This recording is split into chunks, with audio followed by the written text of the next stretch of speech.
They ordered me to take the king's son away forever. Instead, I swore to protect him with my life. I am Alara Ashford. For 20 years, I served in the kitchens and chambers of Thornwood Castle high in the granite peaks of the Rocky Mountains. I was nobody, a servant, a woman whose hands scrubbed floors and whose voice was never raised above a whisper in the presence of royalty. I had lost my own son 6 years before that terrible night, Thomas. He lived for 3 hours after his birth, 3 hours in which I held him and felt my heart break slowly piece by piece until there was nothing left but an aching hollow in my chest. They told me the pain would fade. It never did. It just learned to hide like a wolf in winter snow, waiting for a scent that would bring it rushing back. That scent came on a February night when the wind screamed through the mountain passes and the castle stones themselves seemed to groan under the weight of the storm. I was 40 years old. My hair had begun to gray at the temples. My hands were rough from work, my back bent from years of carrying water and firewood and the endless burdens of a servant's life. But that night I stood in the royal birthing chamber, my hands clean and ready because the midwife had called for me. The queen was giving birth. Queen Celeste Thornwood was the most beautiful woman I had ever seen. Hair like spun gold that caught the candlelight and turned it into liquid sunshine. Eyes the color of amber, warm and fierce and proud. She was only 38, but she carried herself with a grace that made her seem timeless. And that night she was in agony. The birthing chamber was hot despite the storm outside. Candles burned in iron sconces along the stone walls. The air smelled of lavender and sage herbs the midwife had scattered on the floor to ease the pain and ward off evil spirits. I stood near the window holding clean linens, trying to make myself small and invisible the way servants learn to do. But I could not look away from the queen's face. She was strong. Even in pain, even as the contractions tore through her body, she did not scream. She gripped the sides of the bed, her knuckles white, her breathing sharp and controlled. The midwife, old Agnes, with her weathered face and gentle hands, murmured encouragement. And then, just past midnight, as the wind reached a howling peak, the baby came. The first cry split the air like a blade. It was strong, healthy, the cry of a child with powerful lungs and a will to live. For one perfect moment, joy flooded the room. The midwife lifted the baby, a boy, and I saw the queen's face transform. All the pain vanished, all the exhaustion melted away. She reached out her arms, tears streaming down her face, and I felt my own eyes burn because I remembered that feeling. That overwhelming, all-consuming love that arrives the instant you see your child's face. But then Agnes gasped. The sound was small, barely a breath, but it changed everything. The midwife turned the baby slightly, examining his tiny body with trembling hands.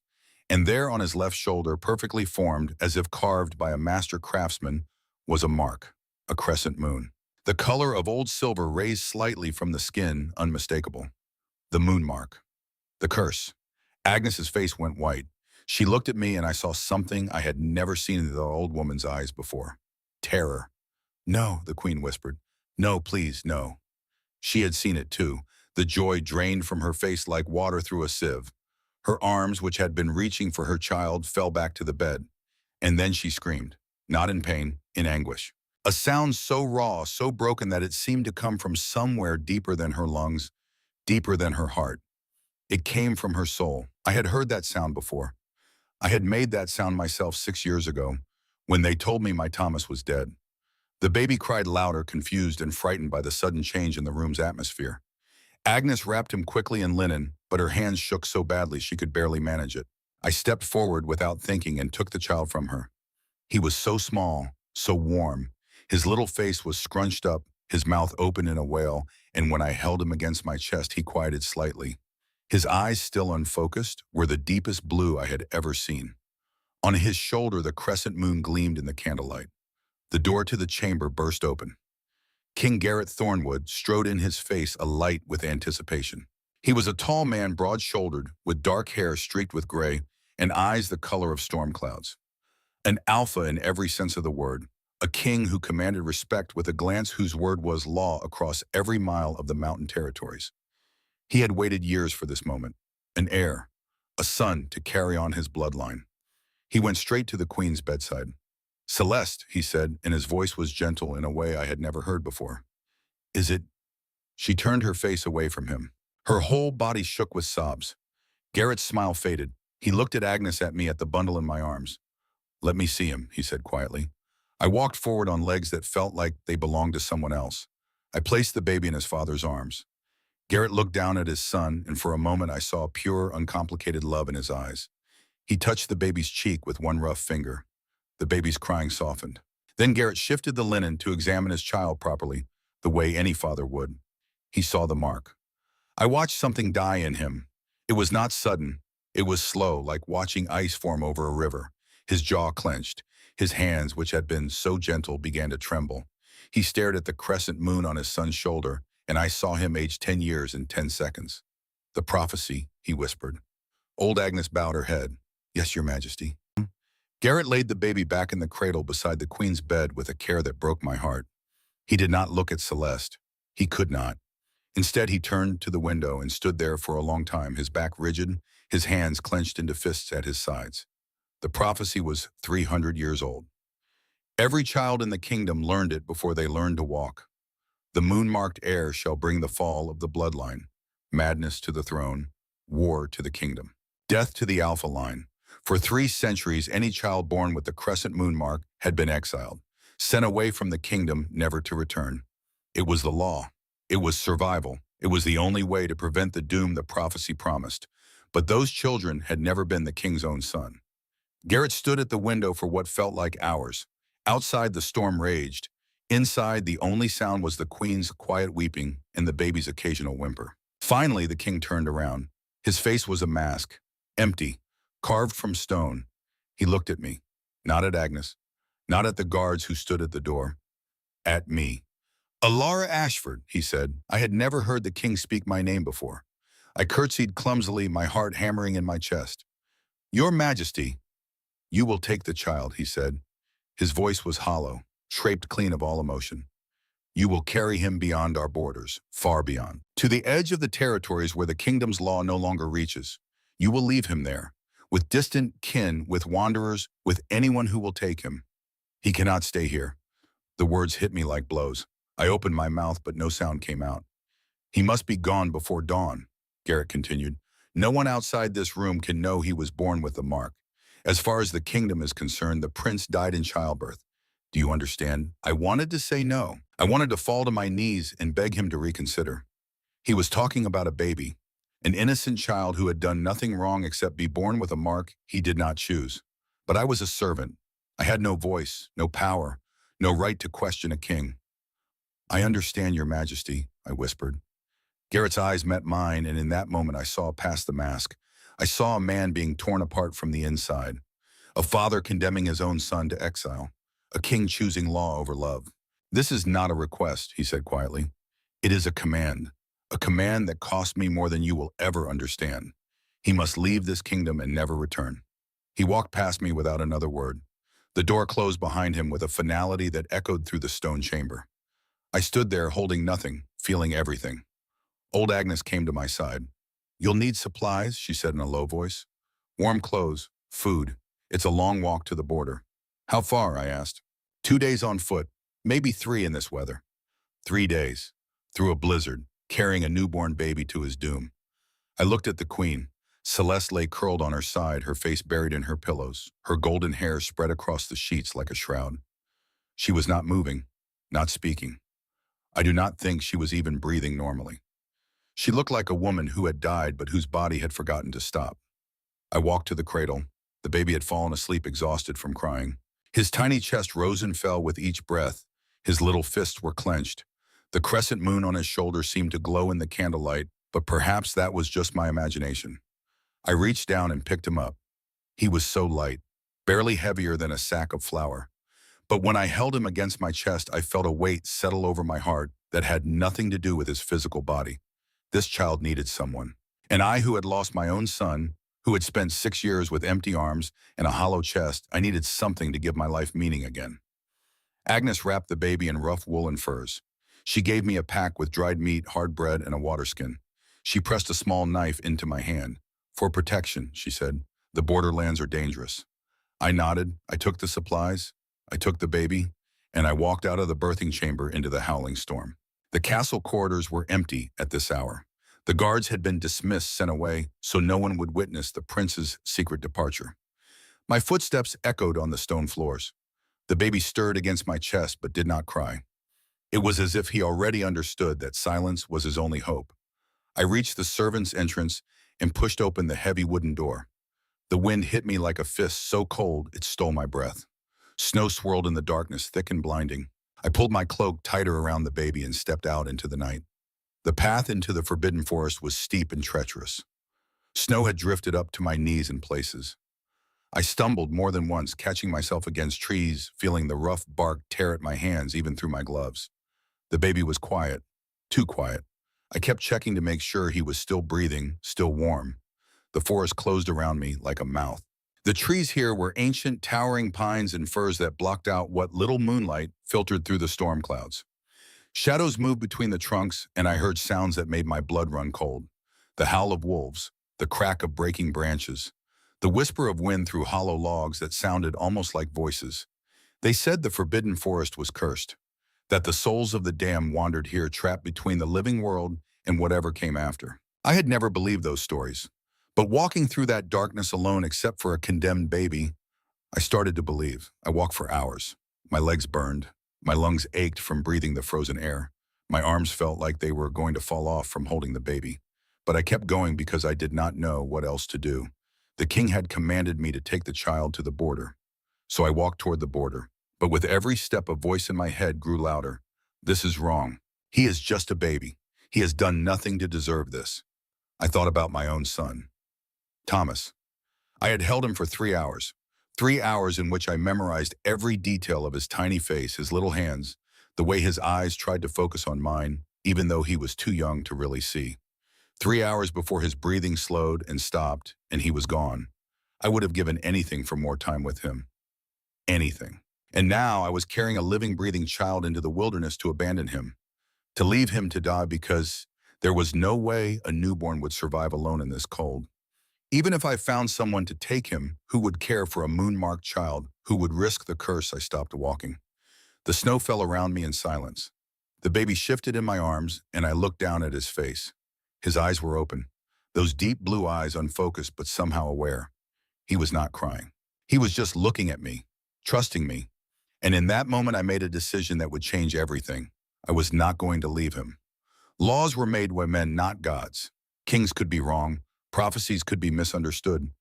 And if I was about to commit treason, if I was about to defy a direct order from the king himself, then at least it would be for something worth dying for. Love. Not obedience. Love. I turned off the path. There was a place deeper in the forest that only a few people knew about. My grandmother had shown it to me when I was a child before she died. A hidden valley surrounded by dense undergrowth and wild thorn bushes, accessible only through a narrow gap between two massive boulders. And in that valley, almost invisible, unless you knew where to look, was a cabin. It took me another 2 hours to find it. By the time I stumbled through the gap in the boulders, I was nearly dead on my feet. The cabin was exactly as I remembered it. Small. One room. The roof half caved and the windows broken, the door hanging crooked on its hinges. It looked like it had been abandoned for decades. It was perfect. I pushed open the door and stepped inside. The air was musty and cold, but at least it was out of the wind. I laid the baby down on the floor, still wrapped in his furs, and set about making the place livable. I found old wood stacked in a corner, miraculously dry. I cleared out the fireplace, which was filled with leaves and animal nests. I struck flint against steel until my hands were numb, and finally, blessedly, a spark caught. The fire grew slowly at first, then faster. Light and warmth filled the cabin. I picked up the baby and sat down near the flames, cradling him in my arms. He looked up at me with those blue eyes, and I felt something crack open inside my chest. Something I had thought was dead. Hope. I will not let them take you, I whispered to him. My voice was barely louder than the crackling fire. I swear it to you, I will protect you even if it costs me everything. I will raise you, I will teach you, I will love you, and no one, not the king, not the prophecy, not anyone will ever hurt you again. The baby made a small sound, not quite a cry, almost like a sigh, and then for the first time since he had been born, he relaxed completely. His little body went soft in my arms. His eyes closed. He fell asleep with absolute trust, absolute peace, because he knew somehow that he was safe. I sat there all night holding him, watching him sleep. The fire burned low and I fed it more wood. The storm outside began to ease, and as the first gray light of dawn filtered through the broken windows, I realized what I had done. I had defied the king. I had broken the law. I had committed treason. And I would have to lie every day, for as long as this child lived. Tomorrow I would return to the castle. I would stand before King Garrett with my head bowed and my hands empty, and I would tell him that I had carried out his orders, that the Moonmark Prince was gone far beyond the borders given to wanderers who would take him away forever. I would lie to my king's face, and then every single day after that I would come back to this cabin. I would bring food-close supplies. I would repair the roof seal, the windows make this place a home. I would raise this child in secret, hidden from the world, protected by nothing but my determination and my love. It was insane. It was impossible. It was dangerous beyond measure. But as I looked down at the sleeping baby in my arms, I knew I would do it. I had to, because someone had to choose love over law. Someone had to believe that a mark on a child's shoulder did not define his destiny. Someone had to stand between this innocent life and the cruelty of prophecy. I named him Kyle. It was a simple name. Strong, not royal, nothing that would attract attention. But to me, he was always the prince, the true heir, the child who should have inherited a kingdom, but instead inherited a broken-down cabin and a servant woman's fierce, desperate love. The first year was the hardest. Kyle was a wolf pup, as all werewolf children are in their first years. He could not shift to human form. He was covered in soft black fur with enormous blue eyes and paws that were far too big for his tiny body. He was beautiful. I learned how to care for a wolf pup, how to keep him warm, how to feed him. My body, which had been empty of milk for 6 years, somehow knew what to do. The milk came back. It was a miracle I did not understand and did not question. I fed him, and he grew. I repaired the cabin with my own hands. I sealed the cracks between the logs with moss and clay. I wove a new roof from pine bark and branches. I cleared the land behind the cabin and planted a small garden where I grew herbs, carrots, potatoes. I hunted rabbits and fish from the nearby stream. I learned to survive. Every day I walked back to the castle. I resumed my duties in the kitchens and the chambers. I scrubbed floors and carried water and spoke in whispers. Everyone knew that the queen had given birth to a son who had died. No one questioned it. Infant death was common even in royal families. The queen had retreated to her chambers and refused to see anyone. The king had become cold and distant, throwing himself into his duties with a grim determination that made even his advisors wary. No one suspected that the dead prince was alive. No one suspected that a servant woman was raising him in secret deep in the forbidden forest. I lived 2 lives. In the castle, I was Alara Ashford, the quiet servant, the woman who kept her head down and never caused trouble. In the forest, I was something else. A mother, a protector, a woman who had found a purpose that made every risk worthwhile. Kale grew quickly. By the time he was 2 years old, he was the size of a full-grown wolf. His fur had deepened from soft black to a color like midnight, with silver highlights that caught the light when he moved. His eyes had changed from blue to a piercing amber gold. The crescent moon mark on his shoulder had grown with him, clearly visible, a constant reminder of the fate I had stolen him from. He was not an ordinary wolf. He was smarter, more aware. He understood everything I said to him, even complex instructions. When I taught him to hunt, he learned in days what normal wolves took months to master. When I taught him to hide at the first sound of human voices, he obeyed instantly, melting into the shadows like smoke. But he could not speak. He could not shift to human form. He was a wolf and only a wolf, and as the years passed, I began to wonder if he would ever be anything else. By the time Kale was 5 years old, he was magnificent. He stood as tall as my hip, his shoulders broad and powerful, his body sleek with muscle. When he moved, it was with a grace that took my breath away. He was an alpha. Even though he had never met another wolf, even though he had no pack, his bearing was unmistakable. This was a wolf born to lead. I taught him everything I could. I taught him to read tracks in the snow, to know which plants were safe to eat and which were poison. I taught him to move silently through the forest, to hunt without being seen. I taught him the history of the kingdom stories I had heard in the castle. I told him about his mother, the beautiful queen with golden hair. I told him about his father, the strong king who ruled with justice and wisdom. I did not tell him about the prophecy. I did not tell him he was supposed to bring ruin. I told him he was loved. That was the only truth that mattered. The cabin had become a real home. The roof no longer leaked. The windows were covered with oiled parchment that let in light but kept out the cold. I had built a proper bed, a table shelves for my few possessions. The garden thrived in the short mountain summers, giving us enough vegetables to last through the harsh winters. We had everything we needed. But the world outside our hidden valley was changing. Rumors began to spread through the kingdom. Hunters spoke of a massive black wolf in the forbidden forest, a wolf larger than any they had ever seen with eyes that glowed like molten gold in the darkness. A ghost wolf, a demon wolf. They said it moved with intelligence, that it watched them from the shadows, that it was more than just an animal. Some of the hunters claimed they had seen a mark on the wolf's shoulder, a crescent moon. I heard these rumors in the castle kitchens, and fear turned my blood to ice. I warned Kale to be more careful, to stay closer to the cabin to avoid the hunters. But Kale was growing restless. He was 5 years old, strong and powerful, and the valley that had once seemed enormous now felt like a cage. I should have known something was coming. I should have sensed it, but I was so focused on keeping Kyle hidden, on maintaining the careful balance of my two lives, that I missed the signs. King Garrett had changed over the past 5 years. The servants whispered about it. He had aged rapidly, his hair gone almost completely gray, deep lines carved into his face. He rarely smiled. He threw himself into ruling with an intensity that bordered on obsession, as if he was trying to outrun his own thoughts. And Queen Celeste had never recovered.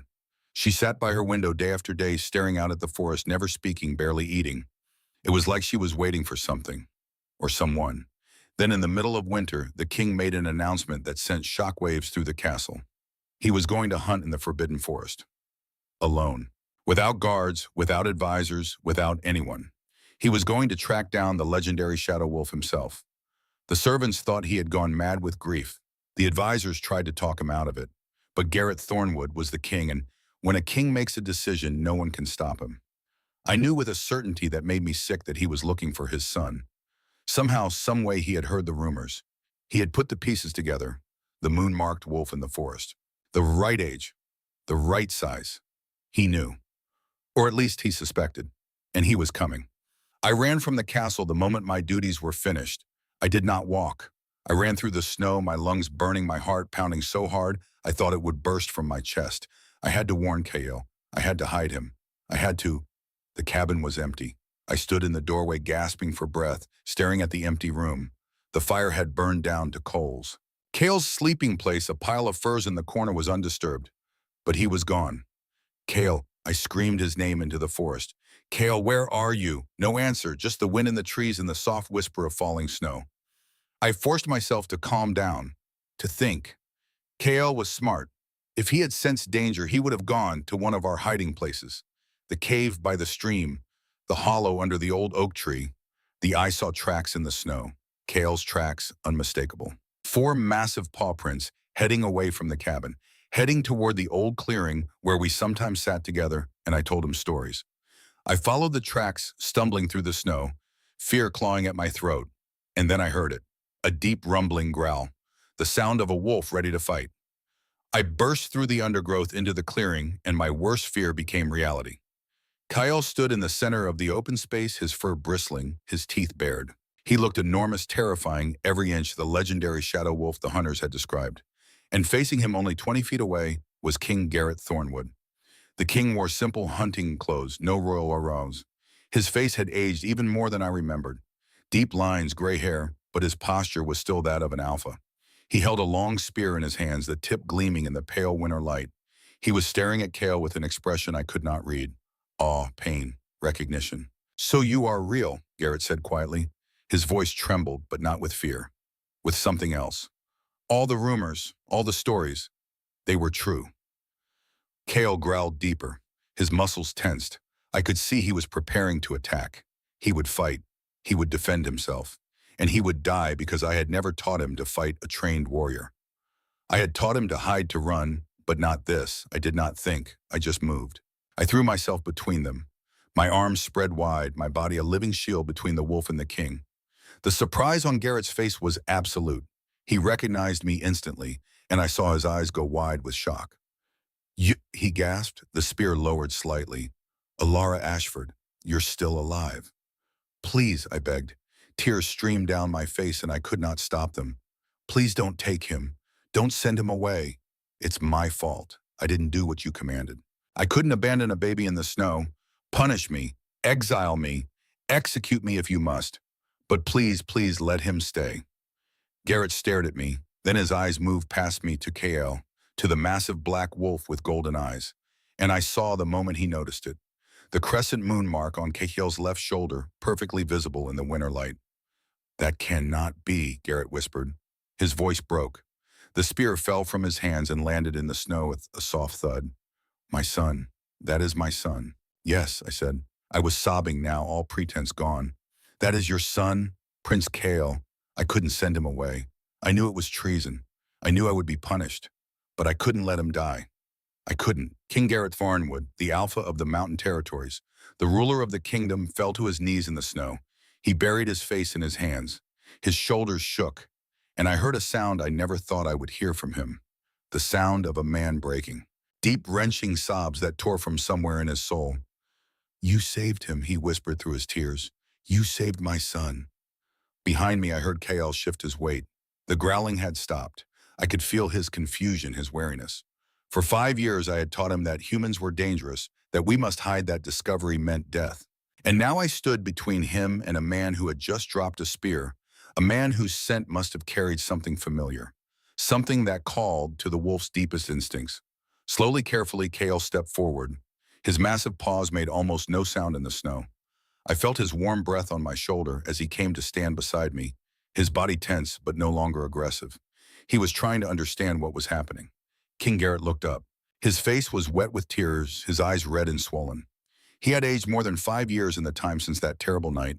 The lines on his face were deeper, carved by grief and guilt and the weight of a choice that had haunted him every single day. When he saw Kale standing there close enough to touch, something changed in his expression. The pain was still there, but beneath it, I saw wonder. You're beautiful, Garrett whispered. My son, you're beautiful. He reached out one hand slowly the way you would approach a wild animal. Kale's ears flicked forward, his golden eyes fixed on the king's face with an intensity that made me hold my breath. For a long moment, nothing moved. The forest was silent except for the soft whisper of wind through the pine branches. Then Kale leaned forward and sniffed the king's outstretched hand. I saw Garrett's breath catch. Kale's nose touched the king's palm, and something passed between them. Recognition. Connection. Something deeper than words or understanding. Kale made a sound in his throat, not a growl, but something softer. And then very gently, he pressed his nose against the king's hand and held it there. Garrett broke down completely. He pulled Kale toward him, wrapped his arms around the massive wolf's neck, and buried his face in the thick black fur. His sobs were raw and broken, the sound of 5 years of grief finally being released. Forgive me, he whispered over and over. Forgive me. I thought I was doing the right thing. I thought I was saving the kingdom. But I would have lost you forever. I would have sent my own son into exile, never to see him again. Forgive me. I stood there in the snow, watching a king embrace his son, and I wept. Not from fear anymore. From relief. From joy. From the sheer overwhelming weight of this moment that I had never dared to imagine. We stayed in that clearing for hours. The pale winter sun climbed higher in the sky and then began its descent. Shadows grew long between the trees, and still we remained the three of us, as if movement would break the fragile magic of what was happening. Garrett sat in the snow with his back against a fallen log. Kale lay beside him, his great head resting on the king's lap. I sat a little distance away, close enough to hear, but far enough to give them space. The king spoke, his voice quiet but steady now, telling his son everything that had happened in the 5 years since his birth. He spoke of Queen Celeste, of how she had retreated into silence after losing her child, how she sat by the window every day staring toward the forbidden forest as if she could see through the miles of trees to where her baby had gone, how she had not smiled once in 5 years, how the light had gone out of her eyes. He spoke of the prophecy of the weight of 300 years of tradition and fear, of the children who had been exiled before moon-marked infants sent away to prevent the doom that ancient words had promised. He spoke of the guilt that ate at him, of the nights he could not sleep, of the mornings he woke up and reached for something that was not there. I thought I was being strong. Garrett said, his hand moving gently through Kale's fur. I thought I was protecting my people, my kingdom. But I was a coward. I was afraid of words written in a dusty book by people who have been dead for centuries. I believed them more than I believed in you, in your right to exist, in your right to be loved. He looked at me then, and I saw something in his eyes that made my breath catch. Respect. Gratitude. You were braver than me, Alara Ashford. Garrett said, his voice thick with emotion. I was a king with all the power in the kingdom, and I was too weak to save my own child. You were a servant with nothing but your heart, and you defied me. You defied the law. You were braver than I could ever be. You had every reason to obey my command. Your life depended on it. and yet you chose love over fear. Why? I thought about my answer carefully. The truth was complicated, layered with grief and hope and desperate need, but I tried to express it as simply as I could. Because he was a baby, I said, an innocent baby who had done nothing wrong, and because 6 years ago I lost my own son, Thomas. He died 3 hours after he was born, and I never got to watch him grow. Never got to see him take his first steps or hear his first words. Never got to be a mother. My voice broke, but I forced myself to continue. When you gave me Kael and told me to abandon him in the wilderness, I saw a second chance. Not for me, for him. He deserved a chance to live, to grow, to be loved, and if I was committing a crime by saving him, then at least it was a crime born of love, not fear. Garrett stood slowly. Kael rose with him, staying close to his father's side. The king crossed the clearing and stood before me. He was tall, imposing every inch a ruler, even in his simple hunting clothes. I expected anger, punishment. Instead, he reached out and touched my face with a gentleness that made tears spring to my eyes. You gave him more than a chance, Garrett said quietly. You gave him a life. You gave him love. I see it in the way he looks at you. You are his mother in every way that matters. I am only a servant, I whispered. You are the savior of the heir to the throne, Garrett said firmly.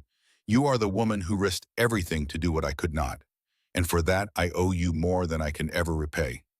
I wanted to say that he owed me nothing, that I had done it for Kael, not for reward, but the words stuck in my throat because I saw something shift in the king's face. A problem, a realization. He is a wolf, Garrett said slowly, looking at Kael. A magnificent, powerful wolf, but a wolf nonetheless. How can a wolf rule a kingdom? It was the question I had asked myself 1,000 times over the past 5 years. Kael was brilliant.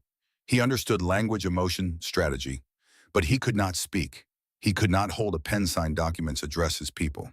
I had hoped, prayed that as he grew older, he would develop the ability to shift forms like other werewolves. But so far, he had remained only a wolf. I don't know, I admitted. I had hoped that when he was older, when his alpha powers fully awakened, he would be able to shift. But it hasn't happened yet. Garrett knelt down in front of Kael, looking into his son's golden eyes. Can you understand me? He asked. Kael tilted his head, a very human gesture. Then deliberately he nodded. I gasped. In all the years I had raised him, Kael had never communicated so clearly. He had followed instructions, shown affection, expressed simple emotions. But this was different. This was conscious, intentional communication. You are smarter than anyone could have imagined, Garrett murmured, wonder in his voice.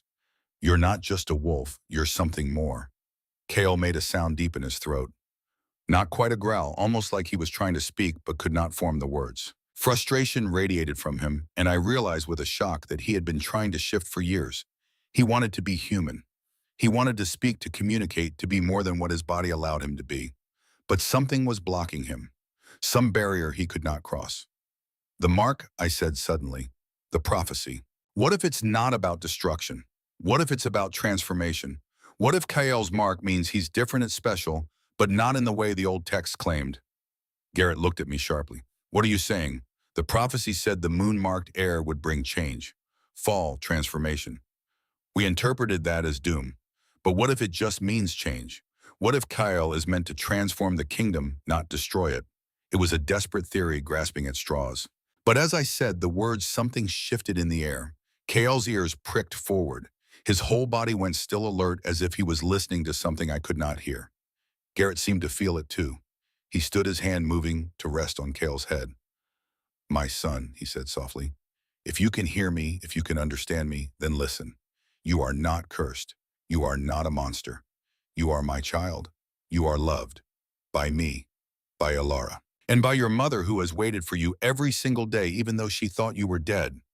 Kael's breathing changed. It became deeper, more deliberate. The air around him began to shimmer like heat rising from sun-baked stone. I had never seen anything like it before. What's happening? I whispered. Garrett shook his head. I don't know, but don't interrupt. Something is changing. The shimmer intensified. Kael's body began to glow with a faint silver light that seemed to emanate from the crescent moon mark on his shoulder. He was not in pain, but I could see the effort in every line of his body. Concentration, will. He was trying with everything he had to break through whatever barrier had held him back for 5 years. I wanted to run to him to help somehow, but an invisible force held me back. The air itself seemed to thicken, pressing against me, keeping me at a distance. All I could do was watch. The silver light grew brighter. Kale threw back his head, and a sound came from his throat that was neither howl nor human cry. It was something in between, something raw and primal, and filled with desperate determination. And then, as suddenly as it had begun, the light vanished. Where the massive black wolf had stood, there was now a young man. He was naked, his body unprotected from the winter cold, but he did not seem to notice. He was tall, perhaps 6 feet 2 inches, with a lean, muscular build that spoke of strength and agility. His hair was as black as his fur had been, wild and untamed, falling past his shoulders. And his eyes were the same piercing amber gold, burning with intelligence and awareness. On his left shoulder, clearly visible, the crescent moon mark gleamed like polished silver. He looked down at himself, at his human hands, with their long fingers, at his human legs and feet. He raised one hand in front of his face, turning it slowly as if he could not believe what he was seeing. Then he looked up, first at Garrett, then at me. When he spoke, his voice was hoarse and rough, like someone who had not used it in a very long time. But the words were clear. "Father," Kale said, "I have come home." Garrett staggered backward, his hand going to his chest as if his heart had stopped. For a moment I thought he might collapse. But then he stepped forward and pulled his son into his arms, and the two of them stood there in the clearing, holding each other while I covered my mouth with both hands and wept with joy. The walk back to the castle took 2 days. Garrett gave Kael his cloak and spare clothes from his pack. They were too large, hanging loosely on Kael's frame, but they served their purpose. We moved slowly, stopping frequently because Kael was still adjusting to his human form. He stumbled, often unused to walking on 2 legs instead of 4. Simple things like sitting down or picking up objects required concentration, but he learned quickly.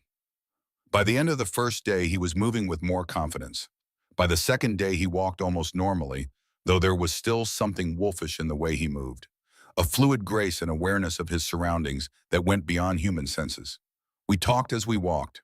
Garrett told Kael about the kingdom, about the castle, about the responsibilities of being a prince. I told him stories about his mother, about Queen Celeste, and the woman she had been before grief consumed her. Kael listened to everything with intense focus, asking questions in his rough, unpracticed voice. "Will she accept me?" he asked at one point. "After all these years, after believing I was dead, will she want me back?"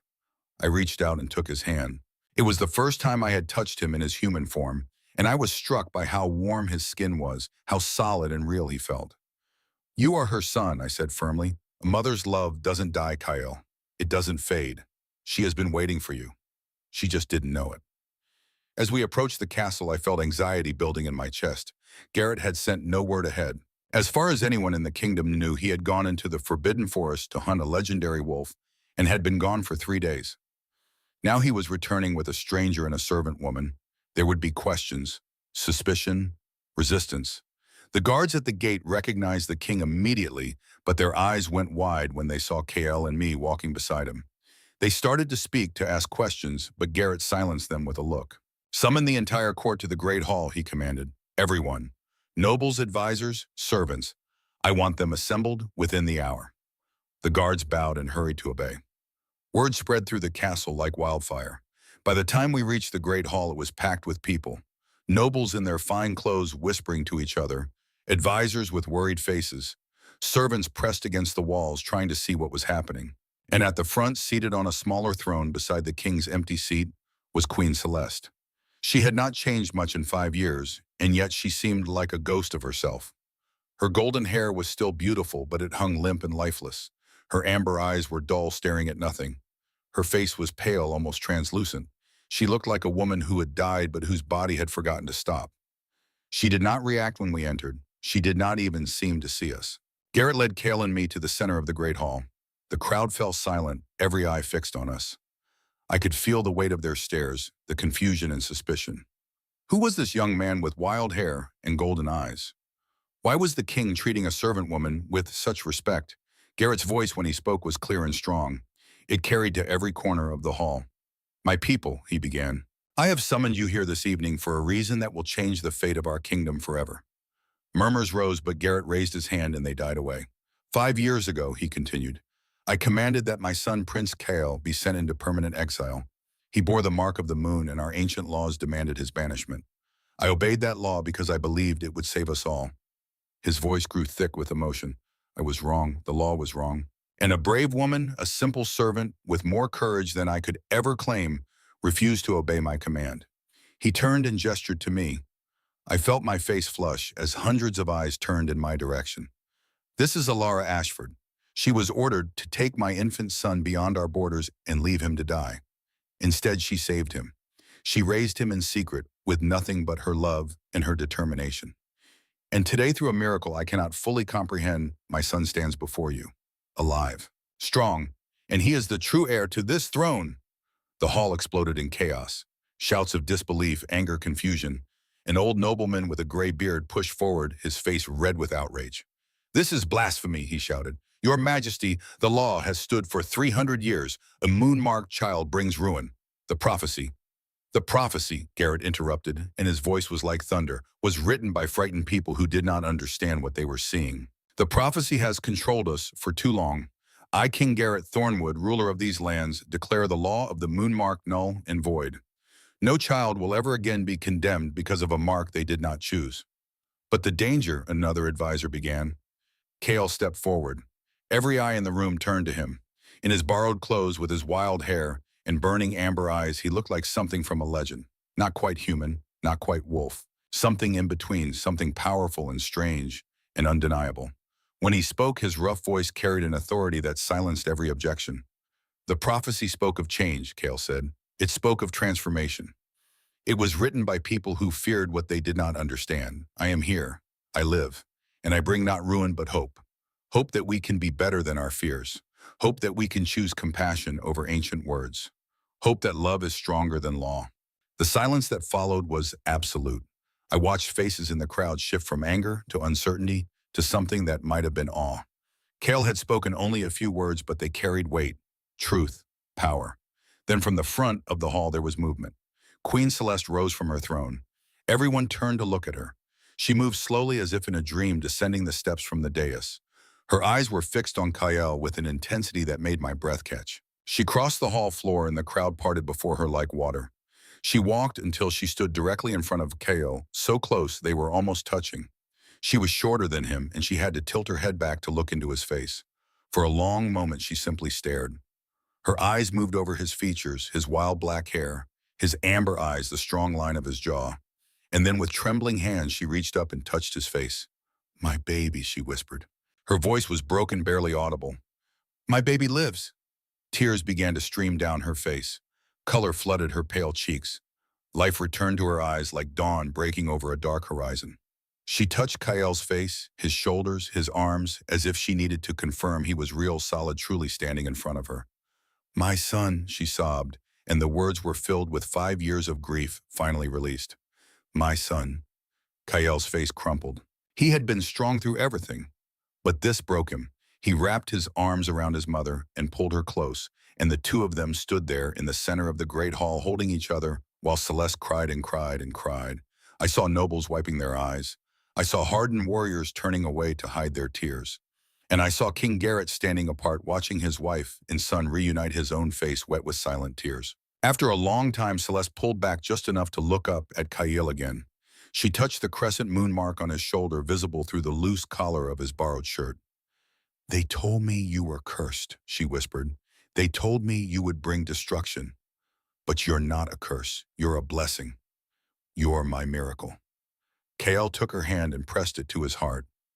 "Mother," he said, and the single word carried more love than any speech could have contained. Garrett stepped forward, then joining his wife and son. The three of them stood together, a family reunited after 5 years of pain and separation. And then Garrett turned and beckoned to me. "Alara, come here."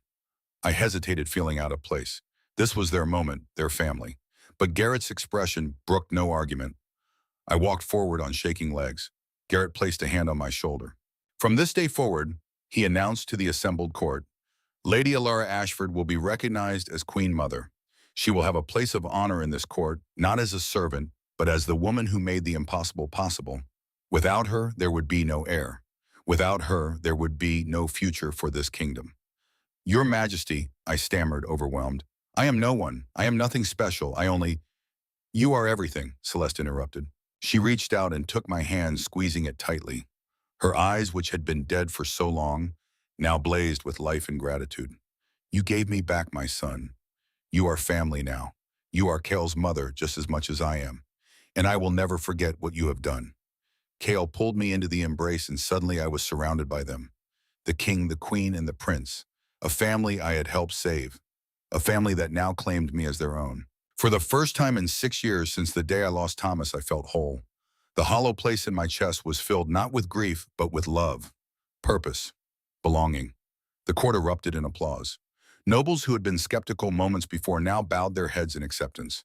The transformation was not complete.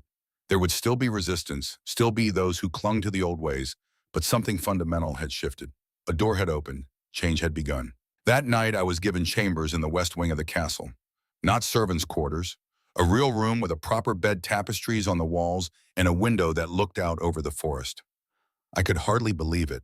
20 years I had worked in this castle, scrubbing floors and emptying chamber pots. And now I had a room fit for nobility. I could not sleep. The bed was too soft. The room was too quiet. I kept thinking of the cabin in the forest, of the hard floor, and the sound of wind through the broken windows. That had been home. This was something else. Something I did not quite know how to inhabit. There was a soft knock at my door. When I opened it, Kyle stood there, still wearing the borrowed clothes, looking uncertain. I couldn't sleep either, he said in his rough voice. I stepped aside and let him in. He walked to the window and stood there looking out at the darkness, at the forest he had called home for 5 years. Are you afraid? I asked quietly. Yes, he admitted. Everything is different now. Different body, different life, different expectations. I don't know how to be a prince. I only know how to be a wolf. I joined him at the window. You'll learn. You're smart, Kyle. Smarter than anyone I've ever known. And you have something that most princes never have. You understand what it means to be powerless, to be afraid, to be judged for something you cannot control. That will make you a better ruler than any amount of training could. He was quiet for a moment. Then he said, I'm afraid I'll fail, that the prophecy will come true, that I will bring ruin to everyone who believes in me. The prophecy was wrong about you being a curse, I said firmly. Maybe it's wrong about everything else too. Kale turned to look at me. In the moonlight, his amber eyes seemed to glow. You saved my life, he said, not just that first night, every day after. You could have had a simple, safe life. Instead, you chose a hard one, for me. Why, I thought about all the reasons, the loss of Thomas, the need for purpose, the desperate desire to be a mother again. But in the end, the answer was simple. Because it was the right thing to do, I said, and because I love you. From the moment I held you in my arms, I loved you. You were my son then. You're my son now. Nothing will ever change that. Kale's eyes filled with tears. He pulled me into a tight embrace, and I held him, this young man who was still learning how to be human, who carried the weight of a kingdom on his shoulders, who was both wolf and man, both curse and blessing. Thank you, he whispered, for everything, for my life, for teaching me, for loving me when no one else would.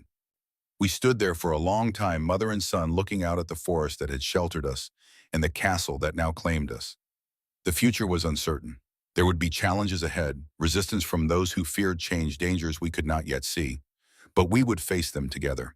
And somehow I knew we would prevail. Because love, I had learned, was stronger than any prophecy, any law, any fear. Love was the force that changed the world. The days that followed were unlike anything I could have imagined. I woke each morning in my chamber in the west wing, disoriented by the softness of the bed and the silence of stone walls. For 5 years, I had woken to the sound of wind through broken windows and Kael's warm weight pressed against my side. Now I woke alone in luxury that felt more like imprisonment than privilege. But each morning, Kael found me. He would appear at my door as the sun rose over the mountains, still uncertain in his human form, still learning how to navigate a world that expected him to be something he had never been taught to be. We would walk in the gardens together before the court awakened, and I would teach him the things he needed to know. How to bow properly, how to address nobles, how to hold a fork and knife instead of tearing into his food with his teeth. It should have been humiliating for him learning these simple things that children mastered by age 5. But Kael approached every lesson with the same fierce concentration he had once used to track deer through the forest. He was determined to prove himself worthy of the throne he had inherited by accident of birth. King Garrett spent hours with his son teaching him the complexities of ruling, the treaties with neighboring territories, the delicate balance of power among the noble families, the economic systems that kept the kingdom functioning. Kale absorbed it all like a dry riverbed, accepting rain. His mind was sharp-honed by years of survival in the wilderness where a single mistake could mean death. Queen Celeste was transformed. The ghost woman who had sat by the window for 5 years was gone, replaced by someone I barely recognized. She laughed. She smiled. She moved through the castle with purpose and grace, and everywhere she went, she brought light. She spent every possible moment with Kyle, making up for lost years learning who her son had become. And she treated me not as a servant, but as a sister. She invited me to sit beside her at meals. She consulted with me on matters of the household. She introduced me to the noble ladies of the court as Lady Alara Ashford, Queen Mother, and protector of the realm, and her voice carried such pride that it made my face burn with embarrassment. But beneath the surface of this new life, I sensed resistance. Not everyone accepted KL so easily. There were those who still whispered about the prophecy, who looked at the crescent moon mark on his shoulder and saw doom rather than divinity, who believed that 300 years of tradition could not simply be erased by a king's decree. The leader of this resistance was Lord Aldrich Brennan, an elderly nobleman who had served on the king's council for 40 years. He was a tall man despite his age, with a shock of white hair and eyes like chips of ice. He had been one of the loudest voices against Kale's acceptance, and though he had bowed to the king's authority in public, I saw the way he watched Kale when he thought no one was looking, with suspicion, with fear, with something darker that made my skin crawl. 3 weeks after our return to the castle, Lord Brennan made his move. It happened during a council meeting. Garrett had insisted that Kyle attend to learn how the kingdom was governed. I was not present. I had no place in matters of state, but Kyle told me about it afterward, his voice tight with frustration. The council had been discussing a border dispute between two territories. Lord Harrow of the northern mountains claimed that Lord Silas of the southern valleys had been diverting water from the Clearwater River, reducing the flow to northern farms and causing crop failures. Lord Silas countered that the Northern Territory was simply using water inefficiently and looking for someone to blame. It was a complex issue, one that had festered for years without resolution. The two lords had presented their cases, each with maps and witnesses in evidence that contradicted the other. The council had debated for hours without reaching a conclusion. And then Lord Brennan had turned to Kale. "Perhaps our young prince has an opinion," Brennan had said, his voice dripping with false courtesy. "After all, if he is to rule this kingdom one day, he should demonstrate his wisdom in matters of justice." It was a trap. Kale had only been in the castle for 3 weeks. He knew nothing of the history of this dispute, nothing of the political alliances that made every decision a minefield. Whatever he said would offend one side or the other. Silence would make him look weak. Speech would make him look foolish. But Kale, I was learning, had a gift for seeing through complexity to the heart of a problem. It was something he had learned in the forest, where survival depended on understanding the patterns beneath the chaos. "I would like to visit the river," Kale had said simply, "to see it for myself, to speak with both lords at the site of the dispute. I cannot make a fair judgment based on words alone." Brennan's face had twisted with barely concealed contempt. "Your Highness, this matter requires understanding of law and precedent, not wandering around in the wilderness looking at water." "Then I will learn the law and the precedent," Kale had replied calmly, "and I will look at the water, and then I will make my decision." Garrett had supported his son immediately, and it had been decided. Kale would travel to the Clearwater River with representatives from both territories. He would investigate the dispute personally and render judgment. It would be his first official act as prince, his first test, and everyone knew that if he failed, Brennan and his supporters would use it as evidence that the moon-marked heir was unfit to rule. I went with him, of course. Garrett wanted to send guards, advisors, attendants, but Kyle refused most of them. In the end, it was just the two of us, along with Lord Harrow and Lord Silas and a handful of their men. We rode for a day through mountain passes still heavy with spring snow, and I watched Kyle slowly relax as we left the castle behind. On horseback, moving through the wilderness, he was in his element. The stiffness that plagued him in the castle corridors fell away. He sat his horse with natural grace, his senses alert to every sound and scent on the wind. This was the world he understood. Trees and rocks and running water, not politics and protocol and poisoned words. We reached the Clearwater River as the sun was setting. It was a beautiful place, a wide stream that cut through a valley between two mountain ridges. The water was crystal clear, running fast over smooth stones, fed by snowmelt from the peaks above. I could see why both territories valued it so highly. We made camp on the riverbank. Lord Harrow and Lord Silas kept to opposite sides of the fire, glaring at each other. Kale sat between them, listening as each man made his case again. I stayed in the shadows watching, saying nothing. Lord Harrow was in his 50s with gray streaked hair and a face weathered by mountain winds. He spoke with passion about his farmers, about families who had lived in the Northern Territory for generations, about children who would go hungry if the crops failed again this year. Lord Silas was younger, perhaps 48, with a thick black beard and a voice like rumbling thunder. He spoke of his own people, of ancient treaties that guaranteed the Southern Valley's access to the river, of improvements his territory had made to irrigation systems that required water to function. Both men were sincere, both had legitimate grievances, and both were convinced that the other was lying. Cale listened to everything without interrupting. When both lords had finished speaking, he stood and walked to the river's edge. He knelt there in the fading light, his hands on the rocks, and I saw him shift slightly. Not fully to wolf form, but enough that his senses sharpened. His eyes took on that amber glow. His nostrils flared, testing the air. He was reading the river the way he had once read the forest, looking for patterns, for truth hidden beneath the surface. After a long time, he stood and walked upstream, following the riverbank. I followed him, leaving the two lords by the fire. Cale moved quickly, his eyes scanning the ground, occasionally kneeling to examine rocks or vegetation. We walked for perhaps half a mile before he stopped suddenly. "There," he said, pointing. I looked where he indicated and saw nothing unusual. Just rocks and brush and the churning water. But Kyle stepped carefully down the bank and into the shallows, ignoring the icy water that soaked his boots. He reached down and pulled at something hidden beneath the surface. A stone emerged, large, flat, carved with markings I could barely make out in the twilight. Kyle hauled it up onto the bank, grunting with effort. It was heavy, ancient, covered in moss and river debris that had accumulated over decades. But when he brushed away the growth, I could see writing. Old writing, formal and official. "Royal Decree," Cale read slowly, tracing the words with his finger. "Year 1702, boundary stone. The northern border of Harrow territory shall extend to this marker. All water rights north of this point belong to House Harrow by royal grant." I stared at the stone, then up at Kyle. "How did you know it was there?" "I didn't," he admitted, "but I could smell old iron in the water, the kind they used to make chisels centuries ago. And I saw how the current moved differently in this spot, like something was disrupting the flow beneath the surface.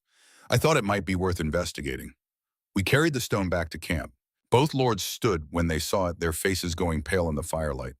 Cale placed the boundary marker on the ground between them.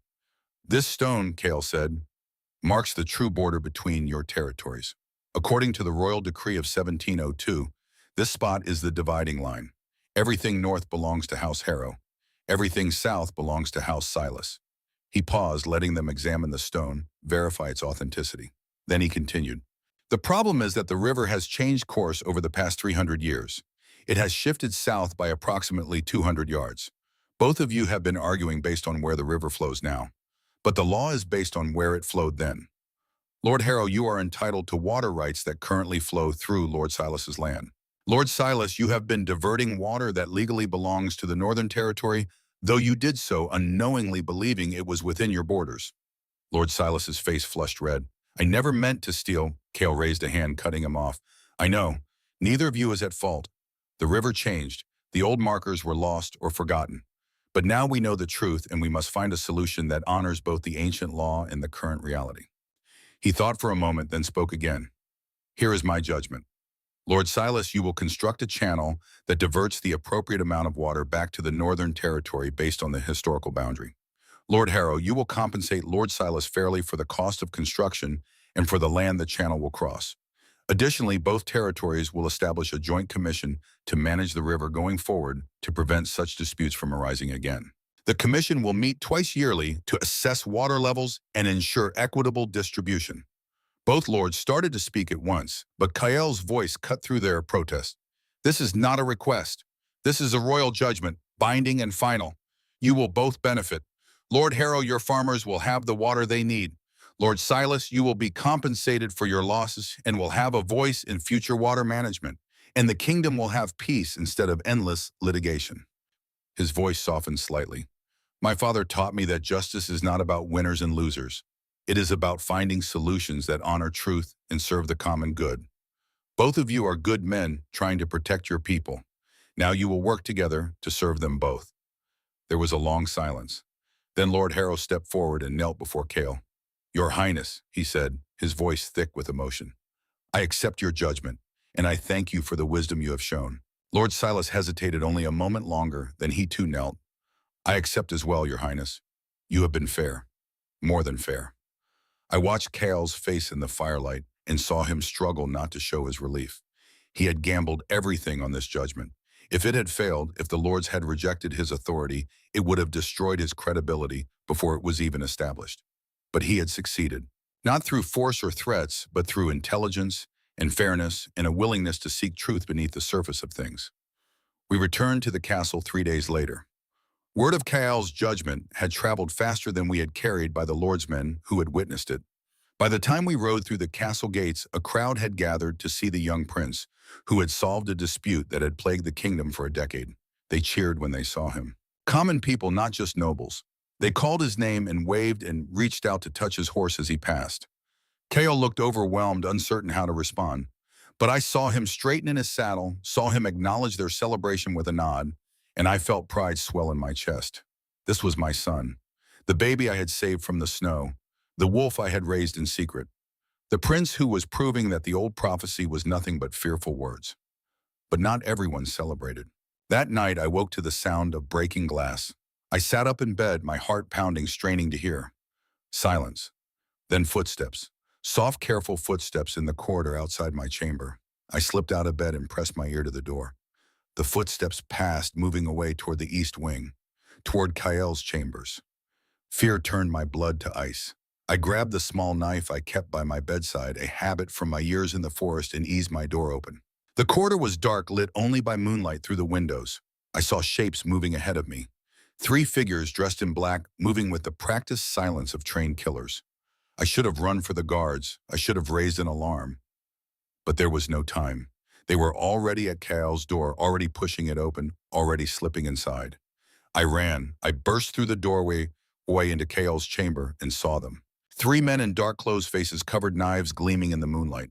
One was already at Kael's bedside, blade raised to strike. But the bed was empty. A growl erupted from the shadows. Kael exploded from the corner where he had been sleeping on the floor. He still could not get used to beds, his body already shifting. Black fur rippled across his skin. His jaw elongated, filled with fangs. His hands became claws. The transformation was not complete, but it did not need to be. He was something between wolf and man, something terrifying and deadly. He hit the first assassin like a thunderstorm, knocking him to the ground, tearing the knife from his hand. The second man lunged at Kael with his blade, but Kael was faster. He spun his clawed hand, catching the assassin's wrist, twisting until bones snapped and the man screamed.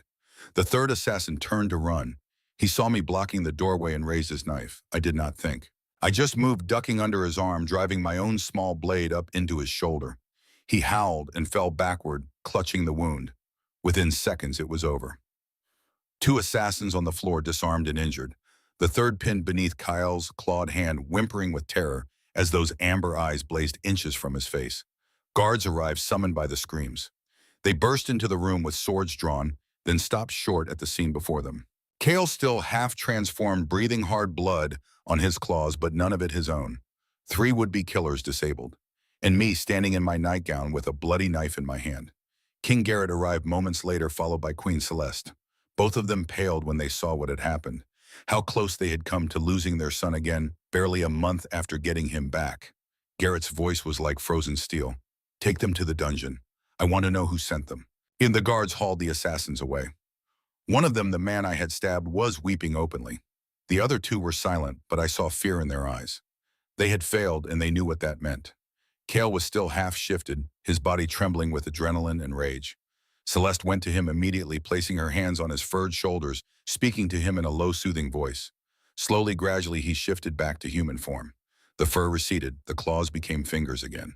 But his eyes remained that burning amber for a long time. Garrett turned to me. "You fought them." "I had no choice," I said. My hands were shaking now that the danger had passed. "They were going to kill him." "You saved his life." Garrett's voice was quiet but intense. "Again." I shook my head. Kael saved himself. I just delayed one of them. "You risked your own life without hesitation," Garrett insisted. "That is the second time you have stood between my son and death. I will not forget it." The interrogation of the assassins took place the next morning in the throne room. The entire court was summoned to witness it. The 3 men were brought in, shackled and bruised, and forced to kneel before the king. Garrett did not waste time with pleasantries. Who sent you? The assassins remained silent at first, but the king's patience was not infinite. He had methods for extracting truth, methods that did not require torture, but made it clear that silence would not be tolerated. One by one, under the combined pressure of royal authority and the certainty of execution, they broke. The name they gave sent a shock through the assembled court. Lord Aldrich Brennan, the elderly nobleman, was arrested immediately. He did not deny it. When the guards brought him before the king, he stood tall and defiant, his white hair gleaming in the morning light, his ice-chip eyes cold and unrepentant. I did what was necessary, Brennan declared, his voice ringing through the throne room. The prophecy cannot be ignored. The moon-marked heir will bring destruction to this kingdom. I have seen it in dreams. I have felt it in my bones. That creature, he pointed at Kale with a trembling finger, is not human. It is an abomination. A wolf pretending to be a prince, and I will not stand by while it destroys everything our ancestors built. Murmurs rippled through the crowd. Some nodded in agreement. Others looked shocked. I saw the court divided before my eyes, split between those who trusted their king and those who feared the old prophecy. Kael stood from his seat beside his father's throne. He walked down the steps to the main floor, approaching Brennan slowly. The old man flinched but held his ground. You call me an abomination, Kael said quietly. His voice was calm, but I heard the pain beneath it. You tried to have me murdered in my sleep. Tell me, Lord Brennan, what makes you so different from the monster you claim I am? I act to save the kingdom, Brennan spat. You exist to destroy it. I have destroyed nothing, Kael replied. I have solved a dispute that plagued this kingdom for years. I have shown mercy to those who attack me. I have asked for nothing but a chance to prove myself, and you repay that with assassination. He turned to address the court, his voice rising. Lord Brennan is not wrong to fear change. Change is frightening. The prophecy has guided this kingdom for 300 years, and abandoning it feels like stepping off a cliff into darkness. I understand that fear. I feel it too, every single day. He gestured to the crescent moon mark on his shoulder, visible through his open collar. But I am not a curse. I am a person, a son, a prince who wants nothing more than to serve his people and honor his parents. If that makes me an abomination, then I accept the title. But I will not let fear dictate who I am or what I can become. The silence that followed was profound. I saw faces in the crowd shift, walls of suspicion beginning to crack. Even some of Brennan's supporters looked uncertain. Garrett stood, his voice heavy with authority. Lord Aldrich Brennan, you are guilty of treason, conspiracy to commit murder, and breaking the king's peace. The penalty for these crimes is death. Brennan smiled bitterly. Then kill me, your majesty. Make me a martyr. There are others who share my beliefs, others who will carry on when I am gone. You cannot silence the truth with an executioner's blade. Kael spoke before his father could respond. No. Everyone turned to look at him. Garrett's eyebrows rose. No, no execution, Kael said firmly. Lord Brennan acted out of fear and conviction. He believed he was saving the kingdom. I do not agree with his methods, but I understand his motivation. Killing him will not change the minds of those who share his beliefs. It will only confirm their fears that I am the monster they imagine. Your Highness, Garrett said carefully, he tried to have you assassinated.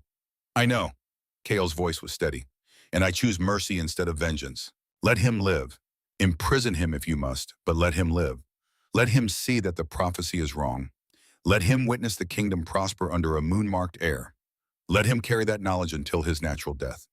The shock on Garrett's face was matched by the shock throughout the court. This was unprecedented. A prince showing mercy to the man who had tried to murder him.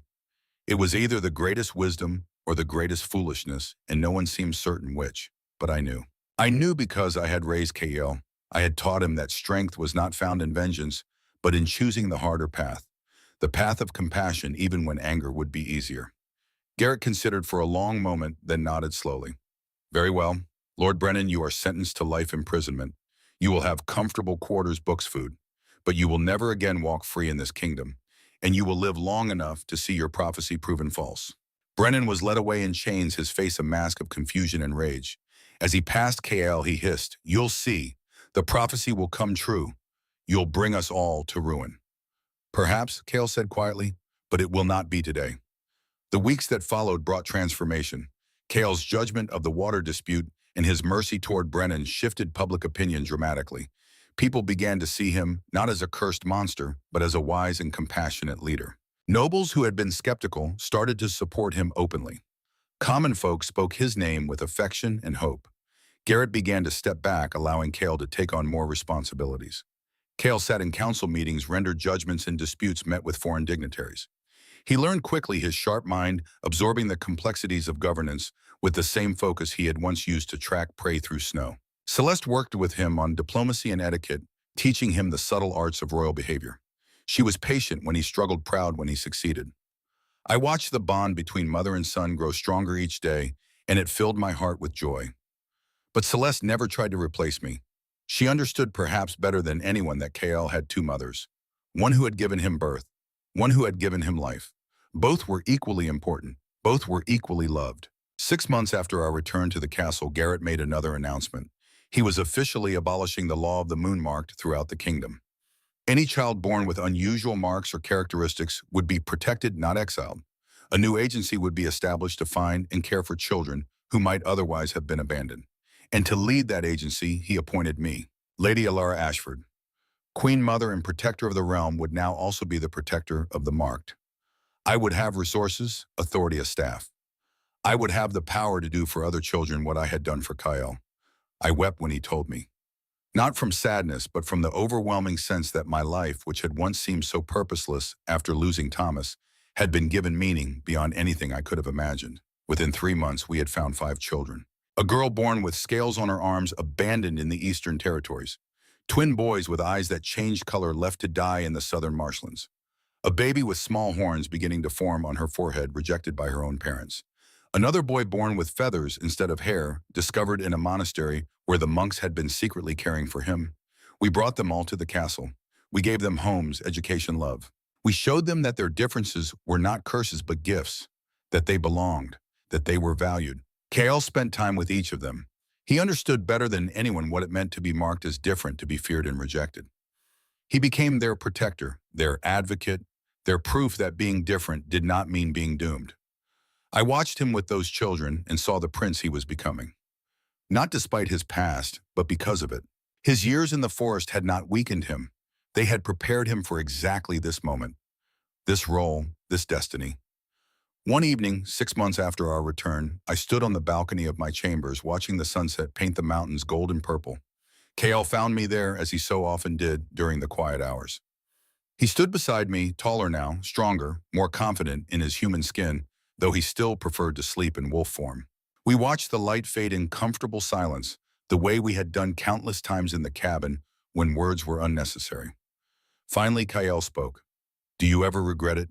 Saving me that night?" I turned to look at him, surprised. "Regret? How could I regret the best decision I ever made?"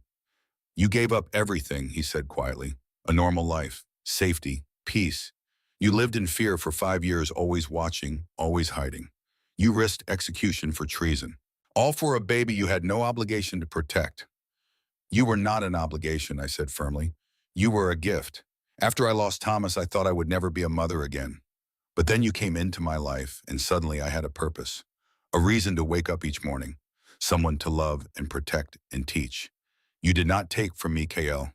You gave me everything that mattered." His eyes were bright with unshed tears.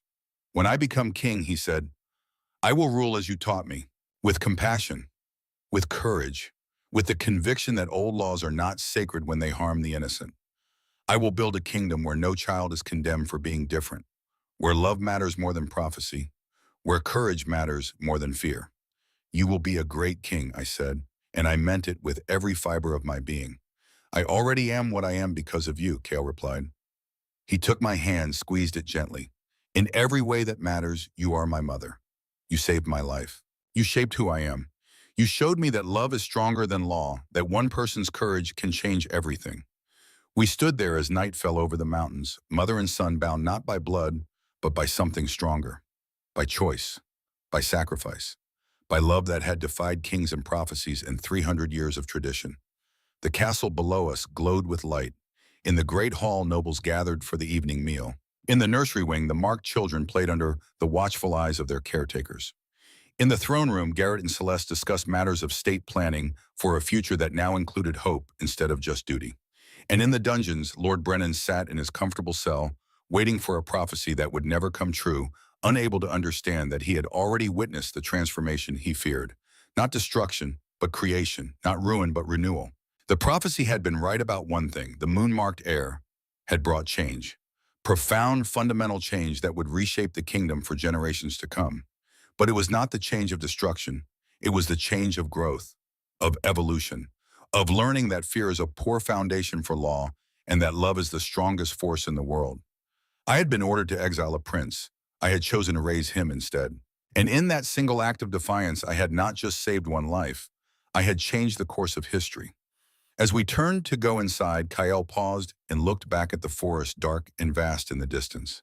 The forbidden forest where we had lived in secret, where he had learned to hunt and hide and survive, where I had learned that a mother's love knows no boundaries and accepts no limits. Sometimes I miss it, Kale said softly. The cabin, the simplicity, just you and me in the forest. The place your grandmother showed you where you made our home. We can visit, I told him. Your grandmother would be proud to know her old cabin saved a prince. That cabin will always be there, and I will always be here. He smiled that rare, beautiful smile that transformed his face and reminded me of the wolf pup who had once trusted me completely. I know, he said. That is what gives me the courage to face everything else. We walked inside together, leaving the darkness behind, stepping into the light and warmth of the castle. Into a future we had built together. Into a kingdom that was learning slowly to choose love over fear. The king had commanded me to exile his son forever. I had chosen to save him instead. And in that defiance, I had discovered the truth that would echo through the ages.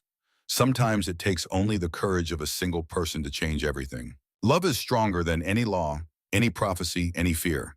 And the smallest decision to save a life, to show mercy, to choose compassion, can change the world forever. This was not just Kael's story. It was mine. It was ours. It was the story of a servant who became a mother, of a cursed child who became a beloved prince, of a kingdom that learned to see beyond ancient fears to the possibility of redemption. And it was a story that was just beginning, because Kael would rule one day. And when he did, he would rule with the wisdom earned through suffering, the compassion learned through rejection, and the strength forged in the love of a woman who had risked everything to give him a chance. The moon-marked heir would not bring ruin. He would bring hope.